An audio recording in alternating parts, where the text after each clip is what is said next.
नमस्कार दोस्तों, मैं रितेश कुमार उपाध्याय। जो इतिहास ऑप्शनल की हमारी क्लास चालू हुई है उसी में आज का टॉपिक है नवपाषाण युग। दोस्तों, मैं इस टॉपिक को क्यों लेके आया हूँ कि नवपाषाण युग आप देखोगे तो सिंधु सभ्यता का भी आधार देता है और ये कुछ परिवर्तनों का काल है। नवपाषाण युग को हम कुछ चेंज का काल करते हैं। मैं पूरा आपको बताऊंगा जो हमारे क्लास का फ्रेम होगा कि सबसे पहले क्या परिवर्तन हुए इस काल में, इसके बारे में हम चर्चा करेंगे। क्यों ये अलग है। इसके अलावा हम दूसरा टॉपिक इसमें पढ़ेंगे, इनके प्लेस जगह कहाँ से मिले, स्थान कौन कौन से हैं भारत में, कहाँ कहाँ से नवपाषाण युग की वो मिलता है। इसके बाद इसका आर्थिक प्रभाव क्या रहा। ये भी जब भी आंसर लिखेगा ऐसे ही लिखेगा, आर्थिक प्रभाव क्या रहा। सामाजिक और सांस्कृतिक प्रभाव क्या पड़ा। सामाजिक और सांस्कृतिक प्रभाव क्या पड़ा।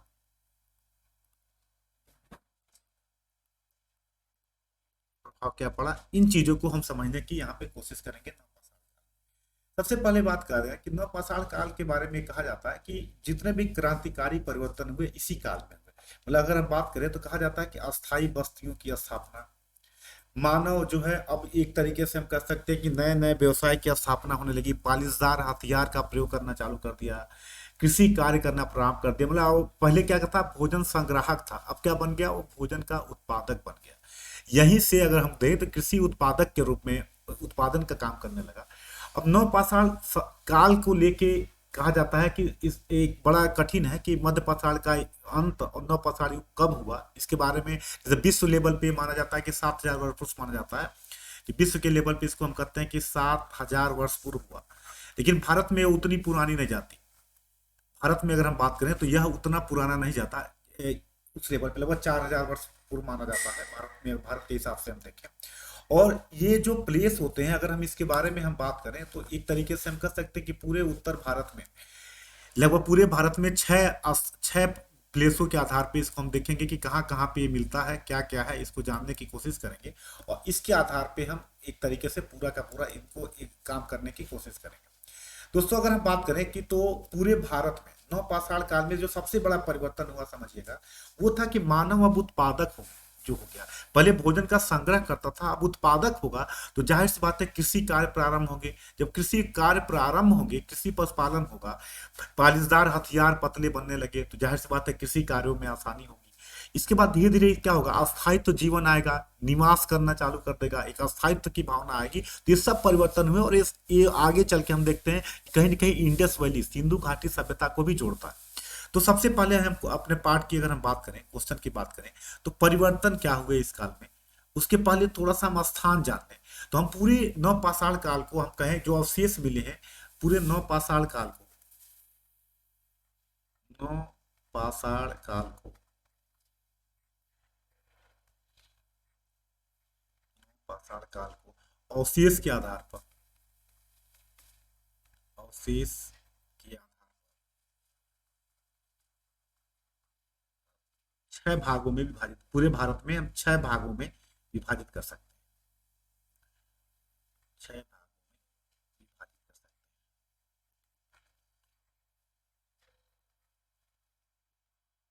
विभाजित कर सकते हैं।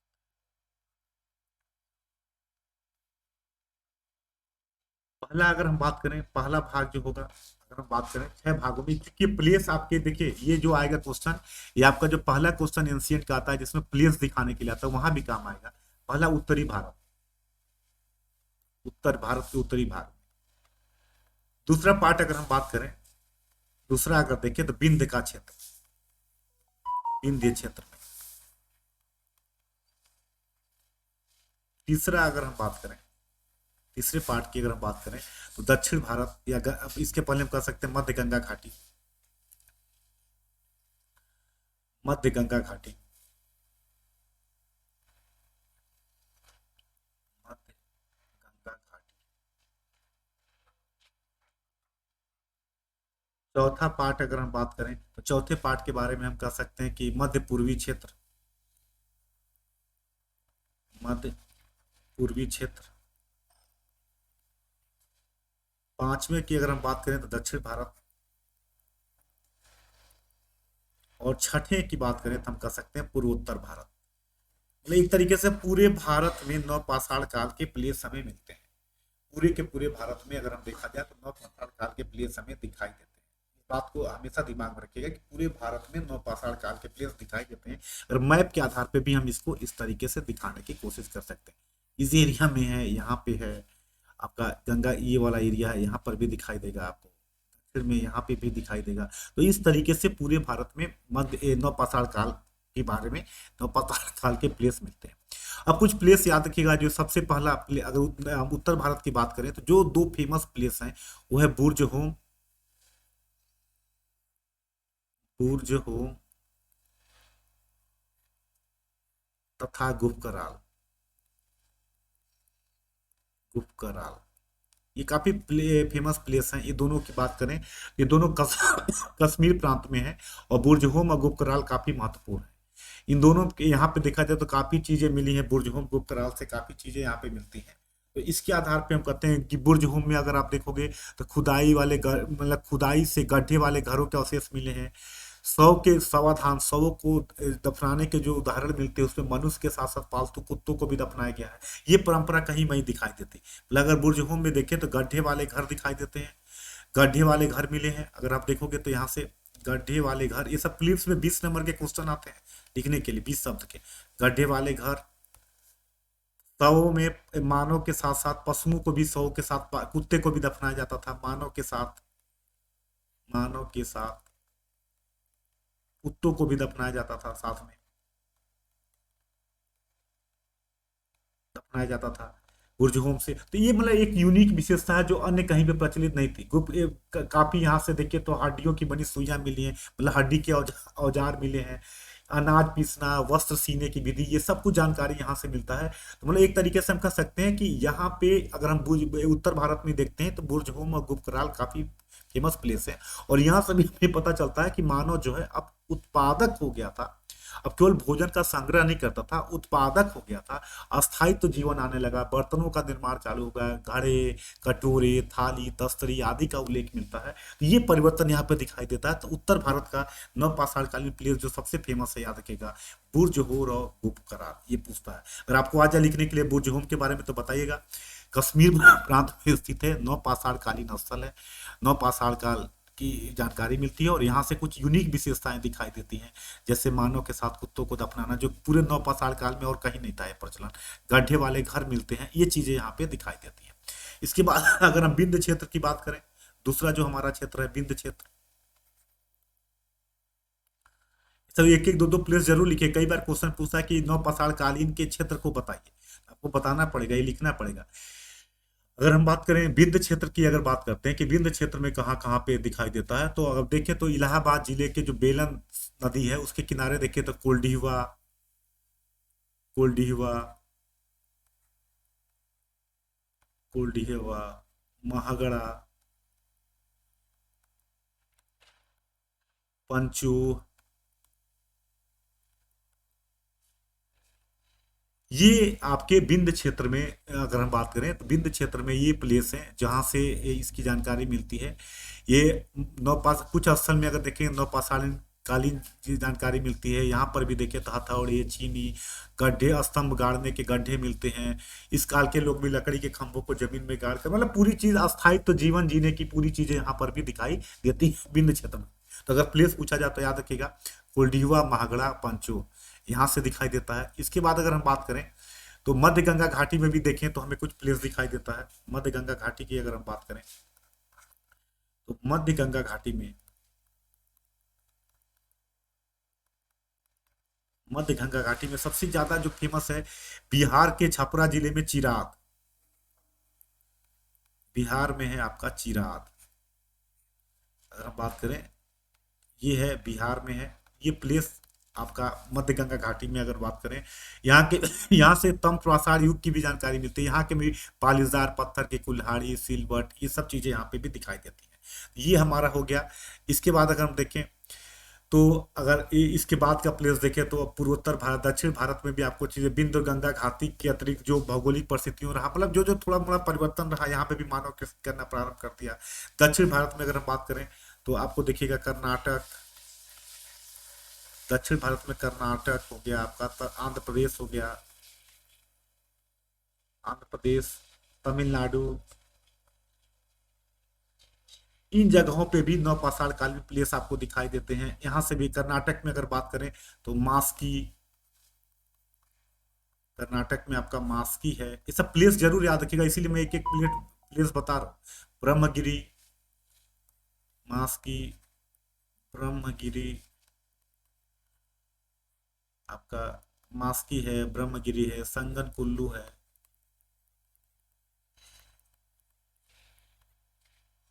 मास्की, ब्रह्मगिरी, संगन कुल्लू, टी नरसीपुर, टी नरसीपुर, पिकली हल, ये सब प्लेस हैं जो कर्नाटक में आपको दिखाई देते हैं। यहाँ से भी चीजें आपको मिली हैं। अगर आंध्र प्रदेश की हम बात करें तो आंध्र प्रदेश में कौन कौन से प्लेस हैं जो यहाँ, ये 20 नंबर में भी क्वेश्चन पूछता है, याद रखिएगा। नागार्जुन कोंड, नागार्जुन कोंड, इसके बाद आपका फलवाय, फलवाय, उतनूर, उतनूर, ये आपका अगर सिंगनपल्ली,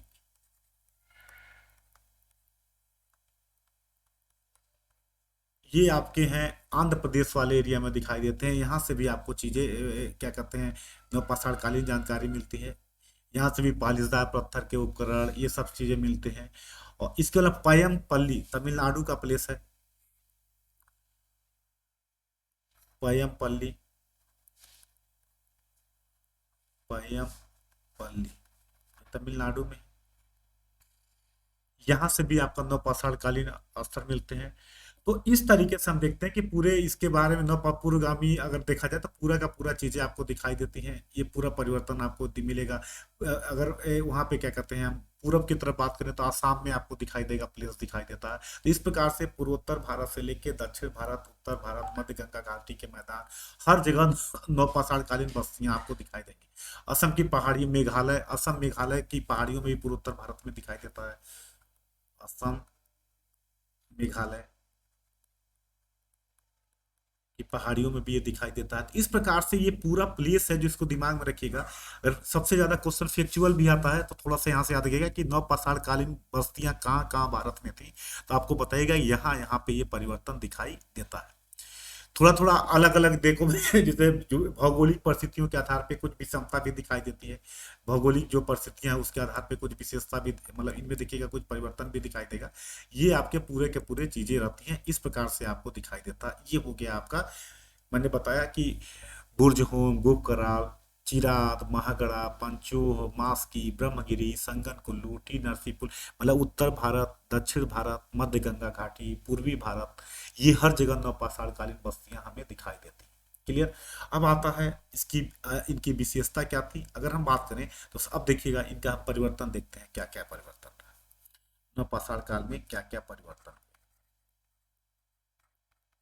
एकदम आराम से देखिएगा। किसी को कोई भी दिक्कत हो, कोई भी प्रॉब्लम आए तो आप इस नंबर पे कॉल कर लीजिएगा, 646411 पे आप इस पे पूछ सकते हो। अगर कोई और व्हाट्सअप करना हो तो इस पे कर सकते हो। कोई भी प्रॉब्लम है आप इस पे आराम से पूछिए। बस ये है कि कूल होकर चीजों को समझने की कोशिश करिएगा। देखिए सबसे बड़ा परिवर्तन क्या हुआ कि मानव यहाँ पे कृषि करना प्रारंभ कर दिया। मतलब मानव अब उत्पादक हो गया, कृषि कार्य करना प्रारंभ कर दिया। सबसे बड़ा परिवर्तन समझिएगा, मानव क्या रहा, कृषि कार्य करना प्रारंभ कर दिया, करना प्रारंभ कर दिया।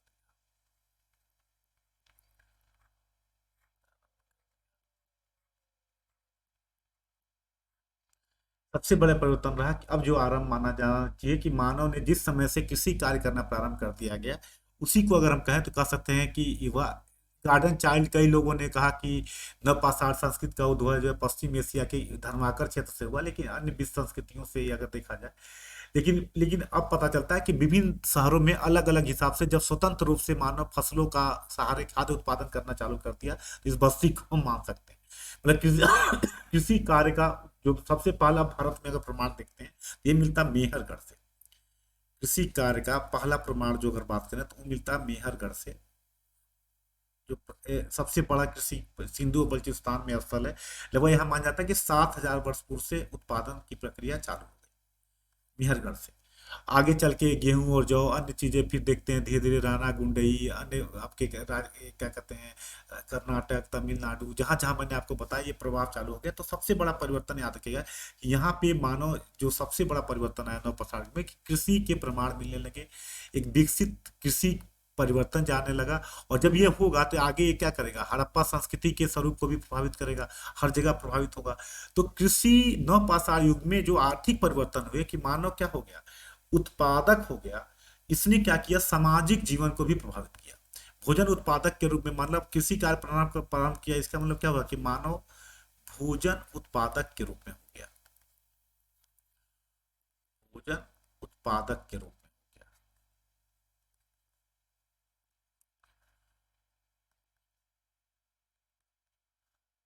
भोजन उत्पादक के रूप में, जब मानव भोजन उत्पादक के रूप में हो गया तो जाहिर सी बात है जब उत्पादक होगा तो क्या होगा, अस्थायी बस्तियों की स्थापना होगी।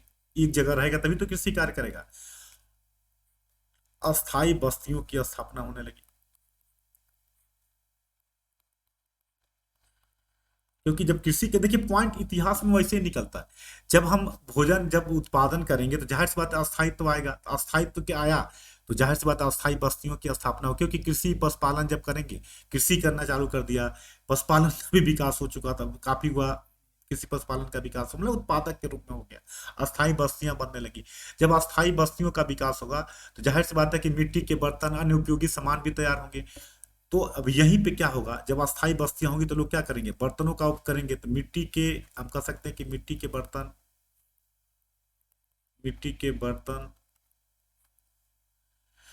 तथा अन्य शिल्पों के उदय हुआ, तथा अन्य शिल्पों का उदय हुआ, अन्य शिल्पों का उदय हुआ।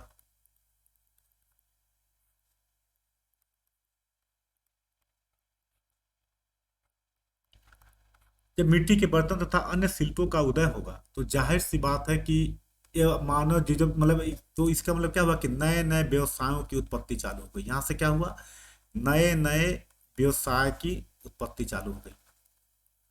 अब समझिएगा मेरी बात को, कृषि चालू हुआ, बर्तन बनना चालू हुए और नए नए शिल्पों का व्यवसाय चालू हुआ। और सबसे बड़ा परिवर्तन ये देखिए हुआ, पालिशदार पत्थर के उपकरण बनने लगे। पत्थर के हथियार पहले की अपेक्षा क्या होने लगे, परिष्कृत होने लगे, पहले की अपेक्षा सुडौल बनाने जाने लगे। मतलब पत्थर, अगर हम बात करें तो पत्थर के हथियार जो है, अभी भी धातु के हथियार नहीं बनाए जाते थे, पॉइंट याद रखिएगा, पत्थर के हथियार बनाए जाते थे। पत्थर के हथियार, पत्थर के हथियार सुडौल बनाए जाने लगे, सुडौल बनाए जाने लगे, बनाए जाने लगे। मतलब क्या परिवर्तन हुआ, कृषि कार्य प्रारंभ हो गया, मानव उत्पादक के रूप में कार्य करने लगा, अस्थायी बस्तियों की स्थापना होने लगी, नए नए शिल्प, क्योंकि जब ये होगा सब देखिए एक पॉइंट एक जुड़े हुए, जब हथियार पतले होंगे तो जाहिर सी बात है कृषि करना आसान होगा, कृषि कार्य करना होगा। और हथियारों में क्या हो, पालिशदार हथियार बनाने, चमकदार पालिश किए गए हथियार, पालिशदार हथियार बनाए जाने लगे, पालिशदार हथियार बनाए जाने लगे।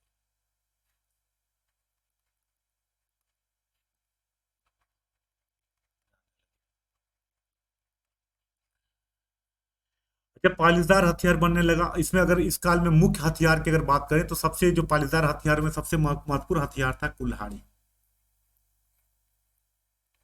जो महत्वपूर्ण हथियार था वो था कुल्हाड़ी। इस काल में जो अगर पालीदार हथियार की बात करें, सबसे महत्वपूर्ण था कुल्हाड़ी, जिसका प्रयोग कृषि कार्य में भी होगा, बढ़ई भी इसका प्रयोग करेगा, हाशिए बनाए लगने लगे। जो औजार मतलब कहते हैं कि जो फसल काटने के लिए हाशिया होता था वो बनने लगा, हाशिया बनने लगा। इस प्रकार से जो है हम देखते हैं फसलों को काटने कूटने पीसने के लिए बनने लगा। हड्डी की, हड्डियों के औजार बनने लगे, हड्डी के औजार बनने लगे, जिससे और फसलों को काटना, छोटे छोटे उपकरण बनने लगे, जिससे पकाना, मिट्टी के बर्तन, खिलौने, आभूषण का बनाने का भी लोगों ने ज्ञान प्राप्त कर लिया, और हड्डी और पत्थर के उपकरण बनने लगे। तो मतलब देखिए आर्थिक परिवर्तन क्या हुआ, पालिशदार हथियार बनने लगे, सुडौल हथियार बनने लगे, छोटे छोटे हथियार बनाए जाने लगे, पत्थरों के, जिसके आधार पे कि कार्य को बेहतर किया जा सके, रंगने के, मिट्टी की मूर्तियां, खिलौने, आभूषण, ये सब बनने लगे। और इस तरीके से मानव जीवन में एक अस्थायित्व आ गया। इसीलिए कहते हैं कि नवपाषाण काल एक क्रांति था। इस इसने क्या किया, इस आर्थिक परिवर्तन में, जब ये आर्थिक परिवर्तन होगा तो उसका प्रभाव क्या होगा, सामाजिक और सांस्कृतिक जीवन को भी प्रभावित करेगा। तो अगर आपसे क्वेश्चन पूछा जाए कि नवपाषाण काल में क्या आर्थिक परिवर्तन हुए, तो सबसे बड़े पालिशदार पत्थर के उपकरण बनने लगे, मानव कृषि उत्पादक हो गया। इसके बाद अगर हम बात करते हैं, छोटे छोटे हड्डियों के हथियार बनाए जाने लगे। इसका प्रभाव कुल्हाड़ी एक बड़े रूप में दिखाई देता है। कृषि कार्य बेहतर होने लगा। कई व्यवसाय चालू हो गए जिससे कृषि और व्यवसाय को प्रभावित हुआ। और जब ये होगा, जब ये आर्थिक परिवर्तन होगा, तो ये क्या करेगा, सामाजिक और सांस्कृतिक जीवन को भी प्रभावित करेगा। ये ये सामाजिक और सांस्कृतिक जीवन को भी प्रभावित करेगा। और सांस्कृतिक जीवन को भी प्रभावित करेगा।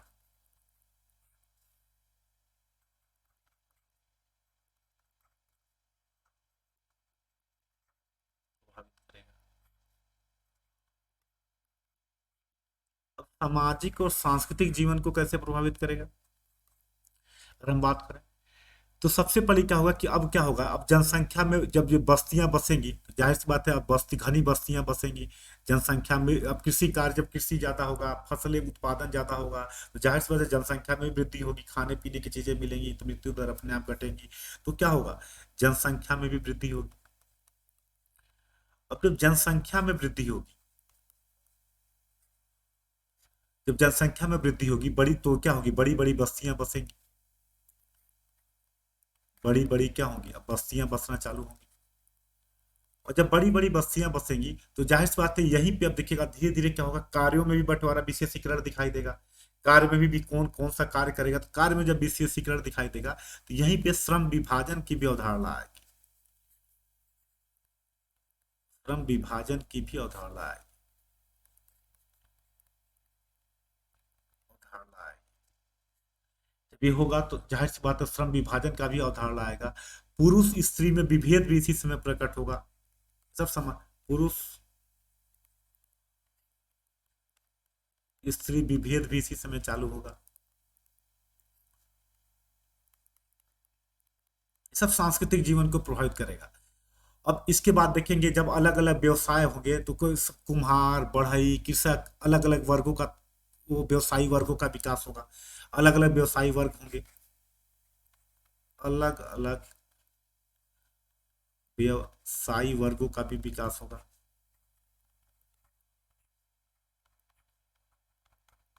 का भी विकास होगा।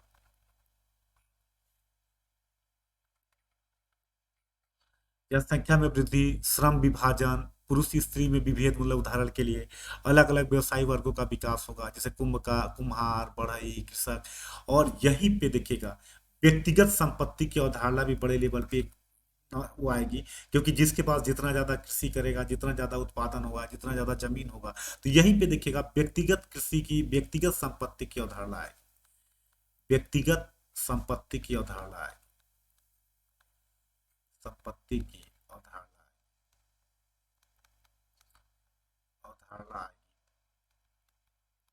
और व्यक्तिगत संपत्ति की अवधारणा जब आएगी तो ये क्या करेगा, ये सामाजिक और आर्थिक असमानता को जन्म देगा। क्योंकि अब किसी के पास ज्यादा संपत्ति होगी, किसी के पास कम संपत्ति होगी, तो यह क्या करेगा, व्यक्तिगत संपत्ति की अवधारणा क्या करेगा, एक तरीके से हम बात करें तो सामाजिक असमानता, आर्थिक और सामाजिक असमानता को जन्म देगा।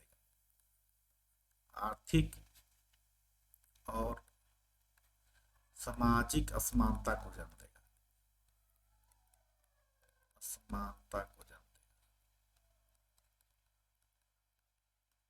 ये अवधारणा आएगी तो क्या करेगा, ये सामाजिक और आर्थिक असमानता को जन्म देगा। इस प्रकार से देखते हैं इस काल में अगर हम बात करें तो इस समय के सामाजिक या राजनीतिक जीवन के विषय में तो विशेष जानकारी नहीं मिलती, लेकिन जो समाजशास्त्री लोग हैं, इन लोगों ने जो कहा, इनके आधार पर कुछ पता चलता है कि नवपाषाण कालीन जातियां भी कुल चिन्हों के आधार पर कबीलों में संगठित थी। और कबीलों का मुखिया राजा के समान ही काम करता था। तो मतलब क्लियर तो नहीं है, लेकिन जो समाज शास्त्रियों के अनुसार कहते हैं कि ये भी कबीले के रूप में संगठित थे, ये लोग रहने लगे थे, कबीले के रूप में संगठित थे। रूप में संगठित थे। अगर हम बात करें राजनीतिक जीवन की बात करें, कबीले का मुखिया राजा के समान ही कार्य करता था अगर देखा जाए तो। और यद्यपि उसका पद मनोनीत निर्वाचित होता था। नवपाषाणकालीन मानव जो है प्राकृतिक शक्तियों की पूजा करते थे और मातृ देवी की भी पूजा होती थी। प्राकृतिक शक्तियों की ये लोग पूजा करते थे, प्राकृतिक शक्तियों की पूजा करते थे, शक्तियों की पूजा करते थे। मातृ देवी की भी पूजा होती थी। अभी मंदिर या पुरोहितों का अभ्युदय नहीं हुआ था। इन चीजों का उद्भुदय तो अभी नहीं दिखाई देता, लेकिन एक तरीके से देखते हैं कि जादूगर का समाज पर धर्म के प्रभाव था। पुनर्जन्म में लोगों का विश्वास था, क्योंकि मृतकों को कब्र में दफना कर उनके साथ आवश्यकता की वस्तुएं रखी जाती थी।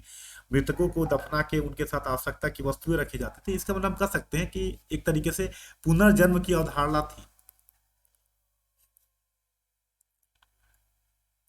पुनर्जन्म का लोगों का जो विश्वास था बढ़ता जा रहा था, विश्वास बढ़ता जा रहा था।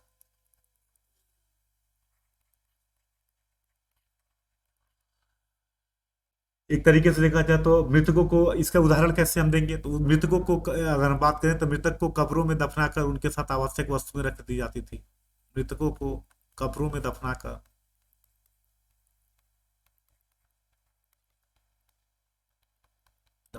आवश्यक वस्तुएं रख दी जाती थी।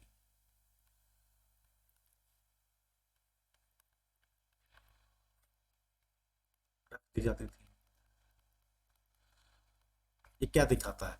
तो ऐसे में कह सकते हैं कि अगर ये किया जा रहा था, या तो होगा ये मतलब दो इनका इस तरीके से धारणा थी कि जो मृतक होंगे, इस धारणा को हम दो तरीकों से समझ सकते हैं। पहला ये भी कुछ लोग कुछ विद्वान ये कहते हैं कि मृतकों को जब हम समान रहते थे तो फसलों के विकास में सहायक होते थे। मृत जो होती थी कि मृतक फसलों के विकास में सहायक है, ऐसे ही धारणा है कि उनको प्रसन्न करने के लिए किया जाता है।